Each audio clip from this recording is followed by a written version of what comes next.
مال خرچ کرنے اور نہ خرچ کرنے کی دو مثالیں ہیں۔ ایک یہ کہ اس چیز کا تجربہ ہے کہ کسان اپنی بوریاں بیج کے طور پر جب کھیت میں ڈال کر آتا ہے تو بظاہر وہ بوریاں خالی کر آتا ہے، لیکن در حقیقت وہ اضافے کے ساتھ کتنی ہی زیادہ اور بوریاں حاصل کر لیتا ہے۔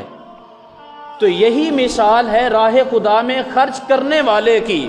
کہ جو راہ خدا میں خرچ کرتا ہے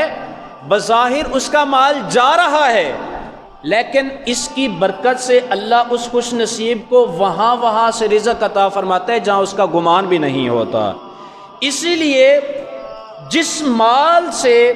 صدقہ نکلتا رہے اسی میں سے خرچ کیا جائے، اس صدقے کی برکت سے خرچ کے باوجود مال کے اندر اضافہ ہوتا رہتا ہے۔ اور دوسری مثال وہ یہ کہ جو بوریاں کسان کھیت میں ڈال کے نہیں آتا بلکہ وہ گھر کے اندر پڑی رہتی ہیں، جب گھر کے اندر پڑی رہتی ہیں پڑے پڑے وہ چوہوں، سرسریوں اور دیگر آفات و بلیات کے ذریعے ضائع ہو جاتی ہیں۔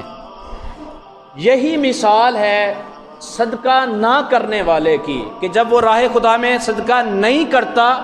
گویا اس نے بخل کیا ہوا ہے، اور جب صدقہ نہیں کرتا تو بلائیں، مصیبتیں اس بندے پر نازل ہوتی ہیں جس کی وجہ سے اس کا وہ سارا مال ضائع ہو جاتا ہے۔ لیکن جو شخص صدقہ کرتا ہے اس خوش نصیب کو صدقے کی برکت سے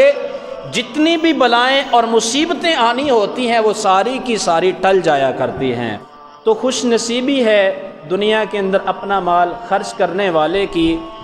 تو ایک تو ہوتا یہ ہے کہ صدقہ اور خیرات کرنے سے دولت معاشرے کے اندر گردش کرتی رہتی ہے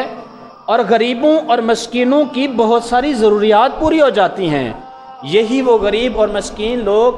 ہمارے انہی چند پیسوں پر نظریں لگائے بیٹھے ہوتے ہیں، لیکن ہماری نظر میں یہ چند سکے ہوتے ہیں، لیکن ان کی حاجتیں، ان کی ضرورتیں کتنی بڑی ہوتی ہیں یہ اندازہ صرف اور صرف وہی لوگ لگا سکتے ہیں۔ تو لہٰذا ہمیں ان ضرورت مندوں کا بھی خیال رکھنا چاہیے،